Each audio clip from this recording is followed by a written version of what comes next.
What up, y'all? It's your boy Aaron, one half of the 404 Heelz. We back with this Raw results, reactions, recap, whatever you want to call it. My opinions, y'all opinions, because y'all are going to answer some questions maybe. We'll see what happens, y'all.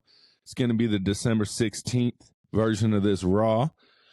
I believe they might have double recorded on this Raw for the holidays, but we're going to start with a huge pop from the crowd from the only CM Punk. He comes out, he's talking a lot of smack towards Seth, he's stupid music, there's stupid chant, but they always say CM Punk's name.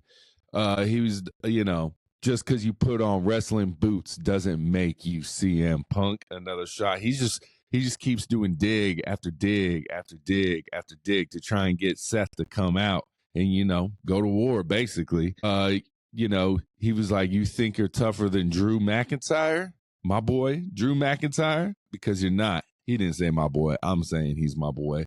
But, he's trying to, if you can't beat, I beat Drew McIntyre and you're not even as tough as Drew McIntyre. So you think you can step towards me? Hell no. That's basically what he was trying to do, just trying to bait him out. And then we finally get Seth Rollins in the crowd, He comes in from the crowd. He wanted to get the crowd's perspective, he says. He's like, I want to get the crowd's perspective to see why they like you so much, CM Punk.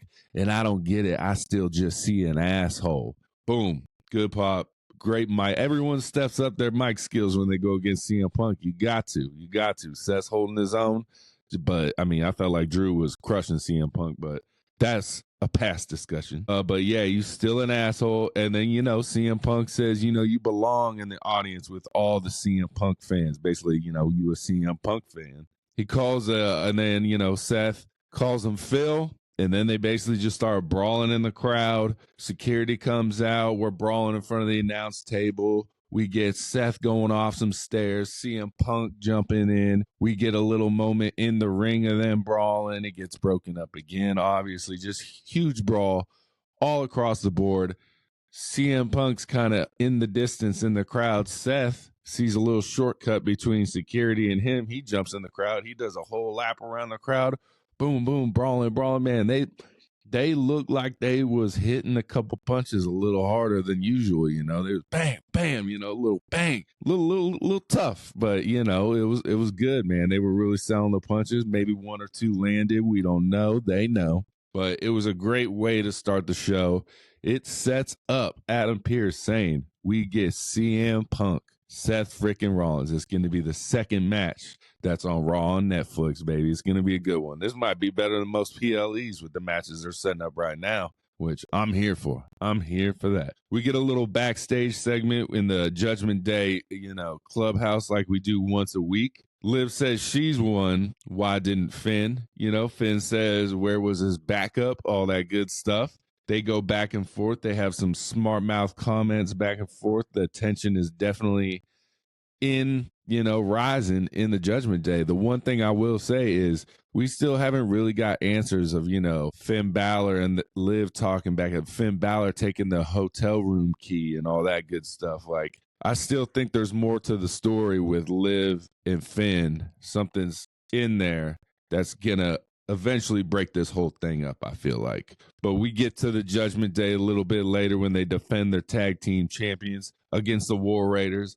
I predicted last week that the War Raiders would win. We'll see what happens, y'all. We'll see what happens. We'll discuss it a little bit later. But then we get a banging ass match for the Intercontinental Championship.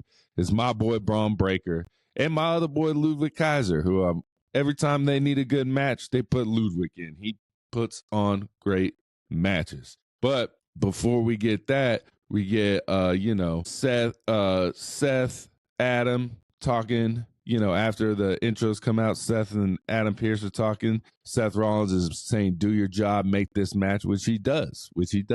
But then we get a little Drew McIntyre coming in, and he's like, Seth is like, I ain't trying to work with you, Drew, just because we both hate CM Punk. He's like, Jay and Sammy are still my friends. They're making wrong decisions right now, but you ain't my friend, Drew. You are not my friend.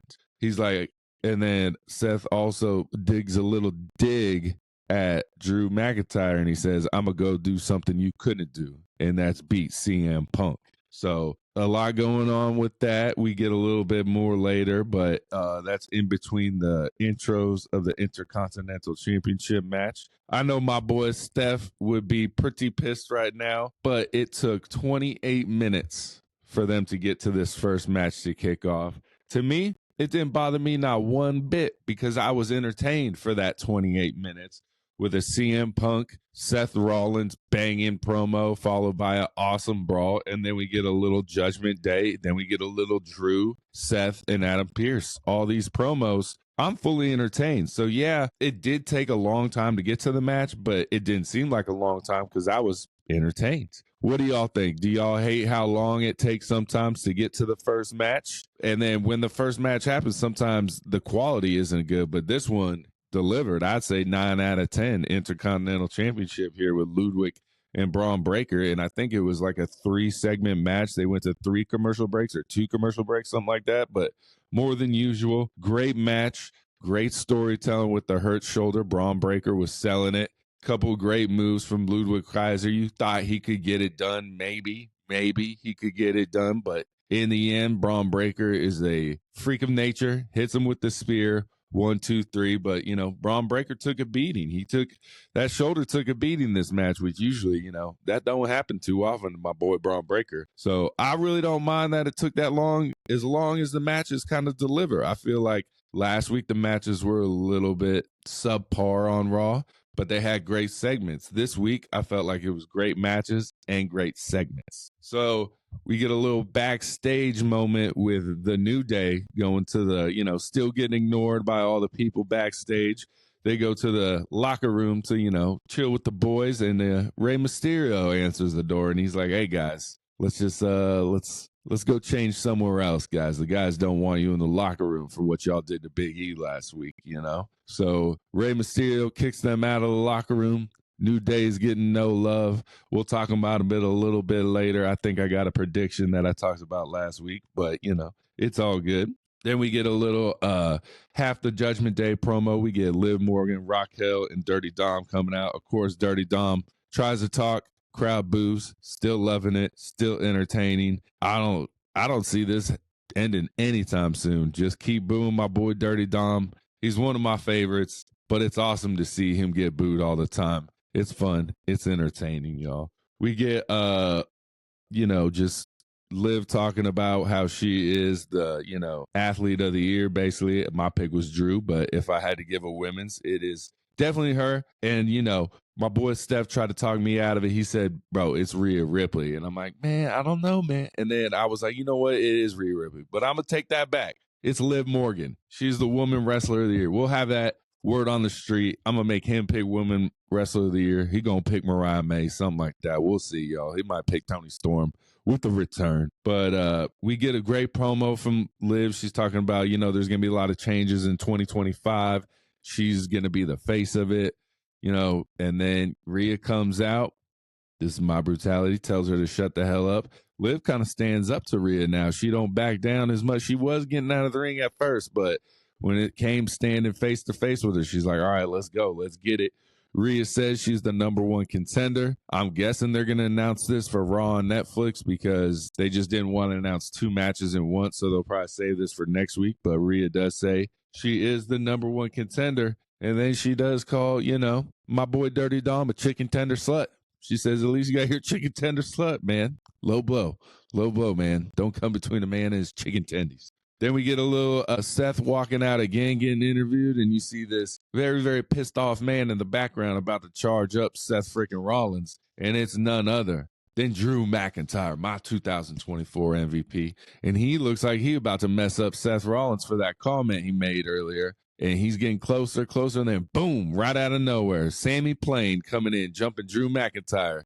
He was like, let's go again. Even though we lost that Saturday night main event, Sami Zayn still wants a piece because, Drew said he's still coming after the bloodline. So Sami's going to protect that bloodline. So I like where they're going, man. It's kind of like bloodline's got enemies from all over, and you don't know what's going to happen. You don't know who's going to be the enemy they're facing tonight. You got 2.0 bloodline. They got their own enemies. Everyone's got enemies. Every story is kind of connected. Cody, KO, Randy, but they're still kind of connected to the bloodline because this is what started the rip.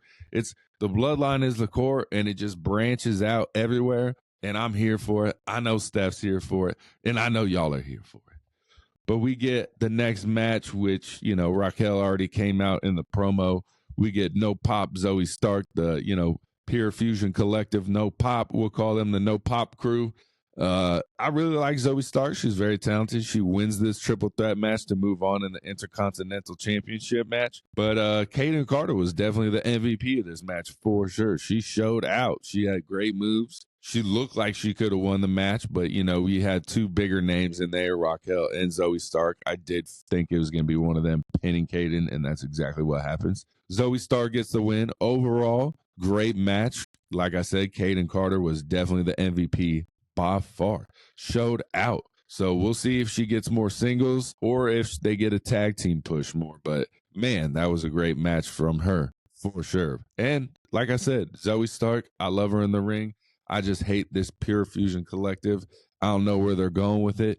Maybe they can turn it around. They've done it before. I've hated Fractions, and bam, then I started liking them. So we'll see what happens, y'all. What do y'all think? Y'all think Pure Fusion Collective has a chance to turn it around and be a big, fraction in the WWE? Or should they just reset, let Zoe go solo, and go from there and see what happens, y'all? Let me know, y'all. Let me know. Damn, but speaking of Pure Fusion Collective shit, they attacked Kairi Sane in the back, who has a qualifying match, I believe, next week on Raw. So we'll see. They're trying to get one of their people in, it seems like. So, or, we'll see or they just want to cause chaos. But mostly they probably want to get another member back in that tournament because they ain't been doing so hot. But then we get to the main event, y'all. Oh, man, we didn't even talk about this. We get a little backstage moment. Miz is like, hey, guys. Talking to the Final Testament, he's like, hey, we took care of the Wyatt Six. We got the pin. We got the 1, 2, 3. We're done with them. I'm going to go do my thing. Appreciate it. Y'all were good. But Karrion Kross has different ideas. And Karrion Kross, let me tell y'all, he needs a bigger push, y'all. Karrion Kross is an awesome heel. He just needs that good baby face to go against. And I just don't think the Wyatt Six are it right now. They might do something spectacular. They might do something crazy. Maybe a street fight on Raw on Netflix or something. I definitely think they'll be involved, or maybe the second Raw on Netflix somehow. But Karrion Kross, I wouldn't even call him underrated because everyone knows. I think everyone's in consent, agrees with me that Karrion Kross is a beast talent in this WWE roster. He just hasn't got the right storyline to shine. But he's done a lot of chaos. He started the New Day. He's turned Miz on R-Truth. He turned the New Day kind of against each other before they turned on Big E. He's planting those seeds. He's the ultimate heel. So we'll see. I want to see him get more shots. He makes Miz, he basically punks him into going and making a match against Dexter Lumis for next Monday night on Raw. So I'm glad Dexter Lumis, he's kind of my favorite out of that group of the Wyatt Six. In ring wise, he's very, very good. So I'm excited to see him versus Miz. But then we go on to the main event, y'all. The IWC was talking all week. We kind of felt like the Judgment Day was going to lose these belts to the War Raiders. I mean, damn near this is like the War Raiders' third time at a belt. Damian Priest ends up coming in, costing Finn Balor, JD McDonough the belts. The other Judgment Day, no help from them.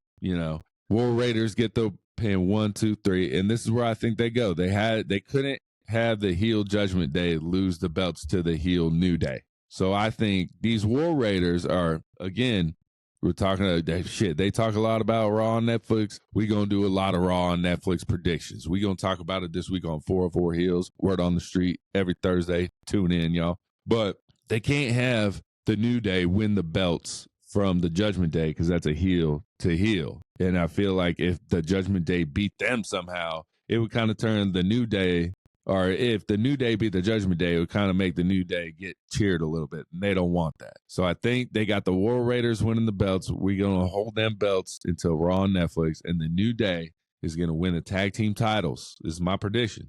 But they're going to cheat to do it. And they're going to do it dirty. Maybe Big E tries to get involved and they, do something to him. Something's going to happen to turn New Day epic heel. And they're going to have the tag team titles. That's just my thought.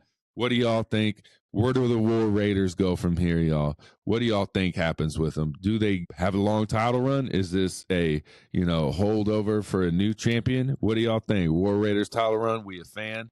We not a fan? Let me know in the comments, y'all. Overall, though, this Raw, the promos crushed it like last week promos, but the matches, even the main event, War Raiders and Judgment Day, it was a great match. There was a lot of twists, a lot of turns. You thought the Judgment Day was going to win. You're like, damn, he hit the moonsault, hit the coup de grace. We're like, oh, shit, man, Judgment Day is going to win again. But nope. Damian Priest dressed up as one of the crew members, interferes, enough distraction. War Raiders get the win. Overall, great matches, even like the one, Zoe Stark, Raquel, Kaden Carter. Kaden Carter showed out. Great match. Braun Breaker, great match. So overall, great show. What was it? 3 matches? 3 matches. But, they were quality matches. And, the Intercontinental one ran long. So it was great overall show. Much better than last week, y'all. Like, comment, subscribe, tune in to me and Seth Rollins. Every Thursday, y'all, we do a little fan question. Not even fan question. Y'all just ask questions. We knock them out, y'all. Ask anything. Ask anything y'all want. We got it every Thursday, y'all. Put it in there. It can be old questions, current questions, personal questions. You ask them, we'll knock it down. Then we got Word on the Street. We talk about every rumor that could be true, might be true, may not be true, but it's fun to talk about. That's what we do on Word on the Street, y'all, every Thursdays. Like, comment, subscribe. Peace.